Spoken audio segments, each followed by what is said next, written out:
नमस्कार अनि स्वागत छ नाइस न्यूज अपडेटमा। अपडेटसँगै छु म श्याम राणा मगर। सुरु गरौँ आजका मुख्य न्यूज अपडेटहरूबाट। शिक्षाको व्यावहारिक योजना बनाउन प्रधानमन्त्री तथा त्रिवी कुलपति केपी शर्मा ओलीको निर्देशन। डाक्टर गोविन्द केसीको समर्थनमा राजधानीमा बृहत जनप्रदर्शन। जातीय छुवाछुतबाट पीडित भई आत्महत्याको प्रयास गरेका बुद्धमया विश्वकर्माको ग्रिन सिटी अस्पतालद्वारा निशुल्क उपचार। अस्थिरता र अराजकतामा रमाउनेहरू अहिलेको मुलुकको वातावरण धमिल्याउन क्रियाशील हुन खोजेको नेपाल कम्युनिस्ट पार्टी नेकपाका अध्यक्ष पुष्पकमल दाहालको आरोप। र स्वर्गीय लोकप्रिय गायक अरुण थापा मगरको 19औं स्मृति दिवस विभिन्न कार्यक्रम गरी मनाइयो। यस वर्षको अरुण थापा स्मृति पुरस्कार धनकुमारी थापा मगरलाई। अब न्युज अपडेट विस्तारमा। डाक्टर गोविन्द केसीको समर्थनमा राजधानीमा शनिबार सरकार विरुद्ध बृहत जनप्रदर्शन भएको छ। सोलिडारिटी फर डाक्टर केसी अलायन्सले आयोजना गरेको कार्यक्रममा विभिन्न राजनीतिक दलका नेताहरू, अधिकारवादी, चिकित्सक तथा विद्यार्थीहरू सहभागी रहेका थिए। र्यालीमा नयाँ शक्ति पार्टीका संयोजक पूर्व प्रधानमन्त्री डाक्टर बाबुराम भट्टराई, पूर्व प्रधान न्यायाधीश सुशीला कार्की, विवेकशील साझा पार्टीका संयोजक रविन्द्र मिश्र, त्रिवीका पूर्व उपकुलपति डाक्टर केदार भक्त माथेमा, मानवाधिकार कर्मी कृष्ण पहाडी, लेखक खगेन्द्र सङ्ग्रौला, अभिनेत्री मनिषा कोइराला लगायत रहेका थिए।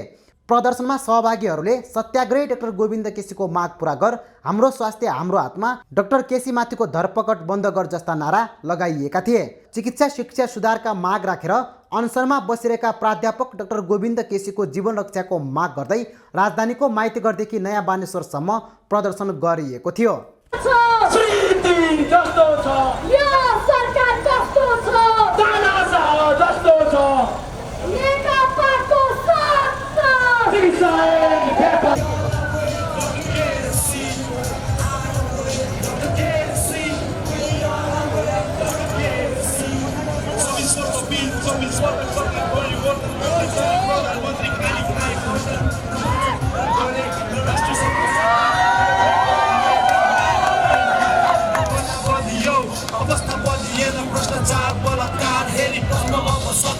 धेरै भयो क्रान्ति, अब चाहियो शान्ति। रक्षागर भई राष्ट्रबिन्दु गति। बोल बोल सांसद बोल बोल, भ्रष्टाचारी जालो खोल खोल। बोल बोल सांसद बोल बोल, भ्रष्टाचारी जालो खोल खोल। प्रधानमन्त्री तथा त्रिभुवन विश्वविद्यालयका कुलपति केपी शर्मा ओलीले शिक्षाको व्यावहारिक योजना बनाउन निर्देशन दिनुभएको छ। शनिबार काठमाडौँमा बसेको त्रिभुवन विश्वविद्यालयको 59औं वार्षिक दिवस बैठकमा प्रधानमन्त्री ओलीले मुलुकको समृद्धिको लक्ष्यमा पुग्न गुणस्तरीय शिक्षा आवश्यक भएकाले योजना बनाएर अघि बढ्न निर्देशन दिनुभएको हो। प्रधानमन्त्री ओलीले शिक्षा क्षेत्रको विकास गर्न यसमा हुँदै आएको राजनीतिको अन्त्य गरिने पनि बताउनुभयो। गुणस्तरीय शिक्षा नहुँदा धेरै युवाहरू रोजगारीको लागि खाडी मुलुक जानुपर्ने बाध्यता रहेको भन्दै प्रधानमन्त्री ओलीले तल्लो वर्गको जीवनस्तर सुधार गर्न शिक्षाविदहरूले ध्यान दिनुपर्ने बताउनुभयो। कुन क्षेत्रलाई कति जनशक्ति आवश्यक हुने भन्ने कुराका आधारमा पठन पाठन गर्नुपर्ने उल्लेख गर्दै उहाँले जोखाना हेरेको शैलीमा नभई तथ्यमा आधारित भएर शैक्षिक क्रियाकलाप अघि बढ्ने बताउनुभयो।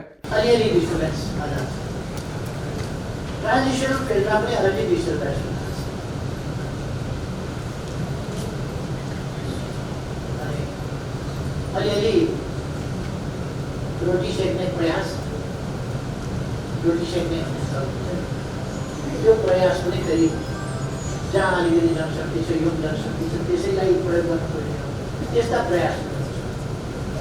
बैठकमा रजिस्ट्रार दिल्लीराम उप्रेतीले 56औं ग्रेस लिस्टको विवरण प्रस्तुत गर्नुभएको थियो, जस अनुसार यस वर्ष 73,901 जना विद्यार्थी आगामी पुष महिनामा हुने दीक्षान्त समारोहमा सरिक हुनेछन्।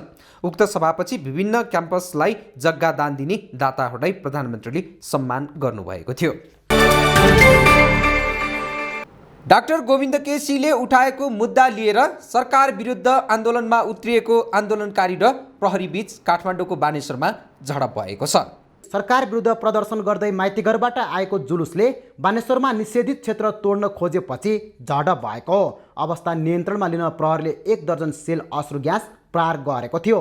झडपका क्रममा आन्दोलनकारीले ढुङ्गामुढा गरेका थिए भने प्रहरीले लाठीचार्ज गरेका थिए। झडपका कारण केही बेर बानेश्वर क्षेत्र तनावपूर्ण बनेको थियो। घटनामा परि तरुण दलका अध्यक्ष जितजङ बस्नेत लगायतका केही घाइते भएका छन् भने सुरक्षाकर्मी पनि घाइते भएका छन्। डाक्टर गोविन्द केसीको माग पूरा गर्नुपर्ने भन्दै प्रमुख प्रतिपक्षी र उसका भातृ सङ्गठन आन्दोलित भएका हुन्।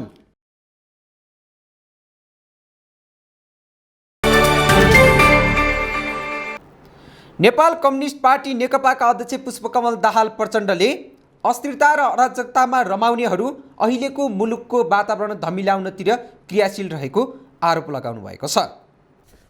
नेपाल नेत्रहीन सङ्घको रजत महोत्सवका अवसरमा शुक्रबार काठमाडौँमा आयोजित कार्यक्रममा उहाँले अस्थिरता र अराजकता चाहनेहरू अहिलेको बहुमत सरकारबाट खुसी नरहेको भन्दै सरकारलाई नै बदनाम गराउन लागि परेको बताउनु भएको हो।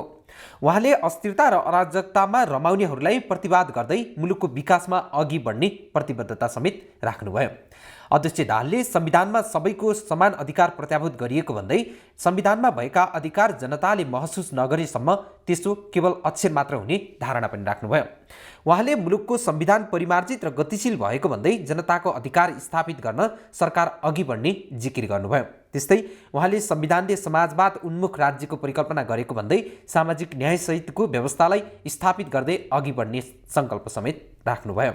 एउटा स्थिर सरकार बनाउने वातावरण बनेको छ। अस्थिरतामा रमाउनेहरू, अराजकतामा रमाउनेहरू अस्थिरता र अराजकताबाट ब्रह्मलुट मच्चाएर करोडौँ अरबौँ कुम्ल्याउनेहरू त्यति खुसी छैनन्। अहिले यो बहुमतको सरकार बनेको 5 वर्ष सरकार चल्ने भयो भन्ने कुराबाट त्यति खुसी छैनन्।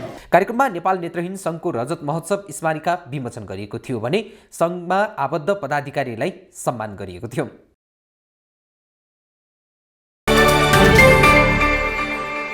अर्थमन्त्री डाक्टर युवराज खतिवडाले समयमा नै बजेट खर्च गर्नका लागि अर्थ मन्त्रालय केन्द्रित भएको बताउनु भएको छ। शुक्रबार अर्थ मन्त्रालयमा पत्रकार सम्मेलन गर्दै अर्थमन्त्री खतिवडाले समयमै बजेट खर्च गर्नको लागि संरचनागत विकासमा लागिसकेको पनि बताउनुभयो। चालु आर्थिक वर्षमा विकास खर्च बढाउन अर्थ मन्त्रालय लागि परेको र उपलब्धि हासिल गर्ने उहाँको भनाइ छ। गत आर्थिक वर्षमा विभिन्न चुनौतीका बावजुद राजस्वको लक्ष्य पूरा गर्न कर प्रशासन सक्षम भएको उहाँले बताउनुभयो। त्यस्तै उहाँले अघिल्ला आर्थिक वर्षहरूको भन्दा गत आर्थिक वर्षमा विकास बजेट समेत बढेकोले सरकार प्रभावकारी बजेट कार्यान्वयनमा देखिएको जिकिर गर्नुभयो। अर्थमन्त्री खतिवडाले आफूले अर्थमा राम्रो काम गरेर पनि प्रचार गर्नतर्फ केन्द्रित नभएको दाबी समेत गर्नुभयो। उहाँले बाह्य ऋणलाई न्यूनीकरण गर्नका लागि करको दायरा बढाइएको दाबी गर्नुभयो। त्यस्तै उहाँले अहिले मूल्य वृद्धि कर नलगाइएको बताउनुभयो।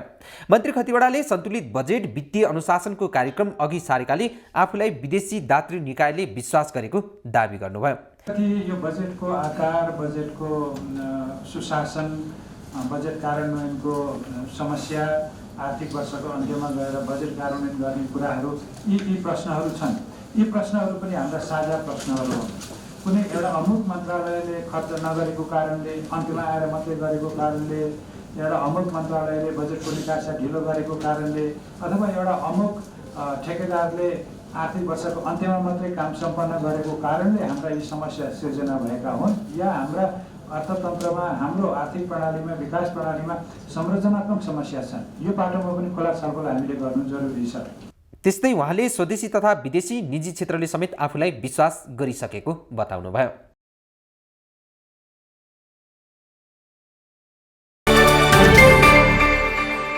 आफूलाई जातीय छुवाछुत र कुटपिट गर्नेलाई अदालतले जेल सजाय तोकेपछि न्यायको अनुभूति गर्न नपाई विष खाएर आत्महत्या गर्ने प्रयास गर्नुभएकी बुद्धमाया विश्वकर्मालाई काठमाडौँ स्थित ग्रिन सिटी अस्पतालले निःशुल्क उपचार गरिदिएको छ।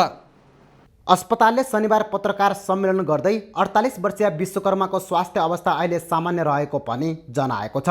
असार 27 गते बुधबार दिउँसो बुद्धमायाले विष खाएर बेहोस भएपछि उपचारका लागि बर्दिवास चोक स्थित शुभ स्वस्तिक अस्पतालमा राखिएको थियो।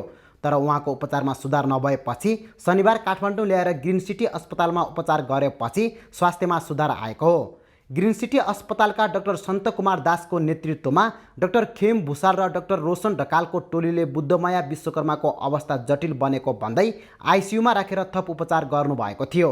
अस्पतालका अध्यक्ष लोकबहादुर टन्डनले विष अत्यधिक मात्रा भएकोले स्वास्थ्य अवस्था जटिल बनेको र अहिले पूर्ण रूपमा स्वस्थ भइसकेको जानकारी दिनुभयो। उहाँले असहाय बिरामीका लागि अस्पतालले निःशुल्क स्वास्थ्य उपचार सेवा गरेको बताउनुभयो। वडा नम्बर 4 भद्री टोल भक्सी टोल घर हुनुभएकी 48 वर्षीय बुद्धिमय विश्वकर्माको पनि निःशुल्क उपचार गर्न पाउँदा हामी निकै खुसी छौँ। जिल्ला अदालत महोत्तरीले असार 24 गते आफूहरूलाई जातीय विभेद गर्ने विरुद्ध 6 महिना कैद फैसला सुनाएपछि सामाजिक डर त्रास र धम्कीका कारण बुद्धिमय विश्वकर्मा आफैले विष सेवन गरी आत्महत्या गर्ने प्रयास गर्नुभएको थियो। पत्रकार सम्मेलनमा विश्वकर्मा समाज नेपाल प्रदेश 2 का अध्यक्ष तथा दलित अधिकारकर्मी मिन रहपालले समाजमा दलित समुदाय असुरक्षित रहेको प्रमाण यो घटना रहेको बताउनुभयो।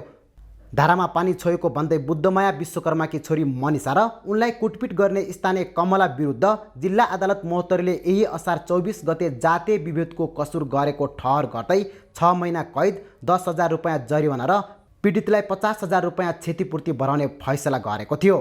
यसलाई दलित समुदायले ऐतिहासिक फैसला मानेको छ।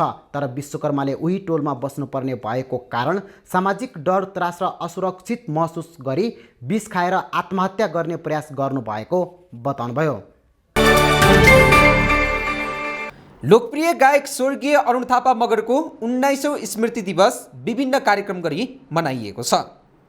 नेपाल मगर विद्यार्थी सङ्घ केन्द्रीय समितिले भने काठमाडौँको प्रज्ञा प्रतिष्ठानमा अरुण स्मृति सभा तथा अरुण स्मृति पुरस्कार वितरण तथा सम्मान कार्यक्रमको आयोजना गरी स्वर्गीय अरुण थापा मगरलाई सम्झिएको छ।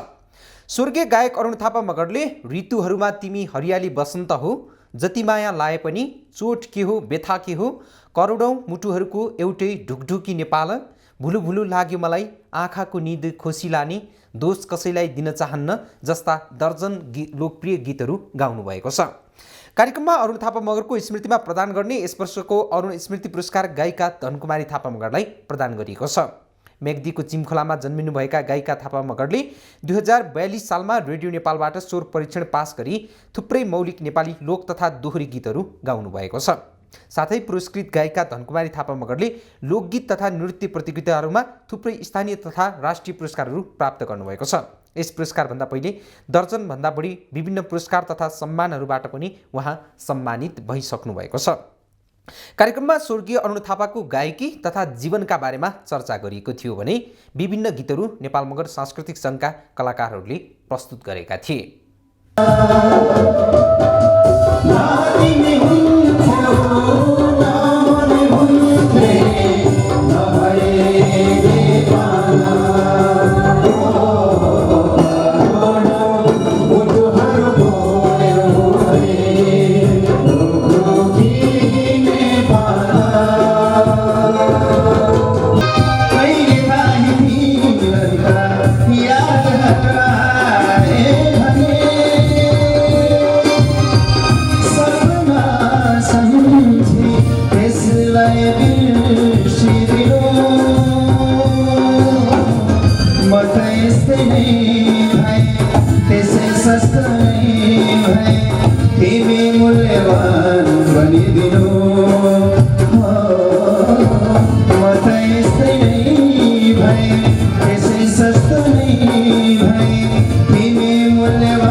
सरकारले हालै सार्वजनिक गरेको मजदुरहरूको न्यूनतम पारिश्रमिकले आम मजदुरहरूको अपमान गरेको भन्दै विभिन्न मजदुर सङ्गठनहरूले आन्दोलनको घोषणा गरेका छन्।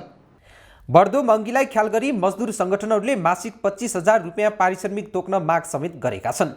शुक्रबार काठमाडौँमा विप्लव नेतृत्वको नेपाल कम्युनिस्ट पार्टी निकट अखिल नेपाल क्रान्तिकारी ट्रेड युनियन महासङ्घ, क्रान्तिकारी माओवादी निकट अखिल नेपाल क्रान्तिकारी ट्रेड युनियन महासङ्घ, नेकपा माओवादी केन्द्र निकट क्रान्तिकारी ट्रेड युनियन महासङ्घ, नेपाल र नेकपा माले निकट प्रगतिशील स्वतन्त्र ट्रेड युनियन महासङ्घले संयुक्त पत्रकार सम्मेलन गरेर नयाँ आन्दोलनको घोषणा गरेका छन्।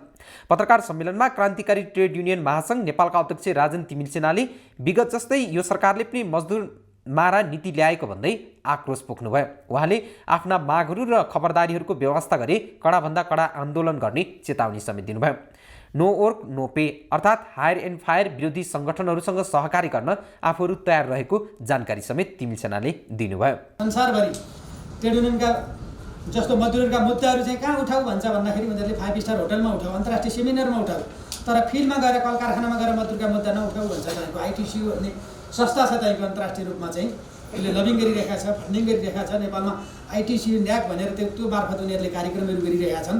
र उनीहरूले संसारभरिको मजदुर आन्दोलनलाई धाराशायी बनाउनको निम्ति उनीहरूले फन्डिङ गरेर नाममा उनीहरू आभार चाहिँ मजदुरहरूकै नाममा आउने, उनीहरूलाई प्यारालाइसिस बनाइदिने र तपाईँको पुँजीपति वर्गहरूबाट फन्डिङहरू लिएर अनिखेर जाँदा उनीहरू सञ्चालित गर्ने।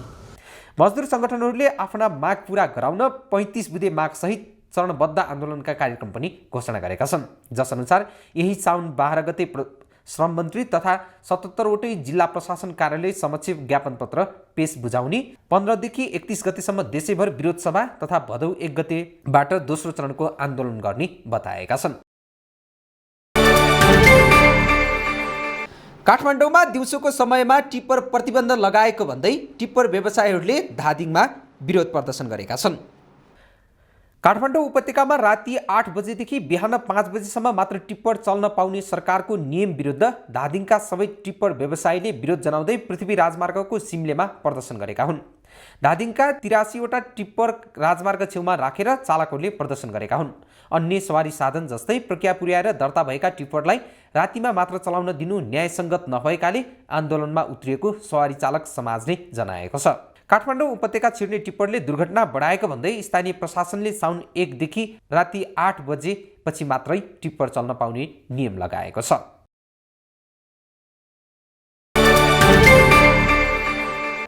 नाइस न्युज अपडेटको अन्तमा मुख्य न्युज अपडेटहरू पुनः एकपटक। शिक्षाको व्यावहारिक योजना बनाउन प्रधानमन्त्री तथा त्रिवी कुलपति केपी शर्मा ओलीको निर्देशन। डाक्टर गोविन्द केसीको समर्थनमा राजधानीमा बृहत जनप्रदर्शन। जातीय छुवाछुतबाट पीडित भई आत्महत्याको प्रयास गरेका बुद्धमया विश्वकर्माको ग्रिन सिटी अस्पतालद्वारा निःशुल्क उपचार। अस्थिरता र अराजकतामा रमाउनेहरू अहिलेको मुलुकको वातावरण धमिल्याउन क्रियाशील हुन खोजेको नेपाल कम्युनिस्ट पार्टी नेकपाका अध्यक्ष पुष्पकमल दाहालको आरोप। र स्वर्गीय लोकप्रिय गायक अरुण थापा मगरको 19औं स्मृति दिवस विभिन्न कार्यक्रम गरी मनाइयो। यस वर्षको अरुण थापा स्मृति पुरस्कार धनकुमारी थापा मगरलाई। यिनै न्युज अपडेटहरूसँगै अहिलेका लागि नाइस न्युज अपडेट यही सकिन्छ। हेर्दै गर्नुहोला नाइस टेलिभिजन। नमस्कार।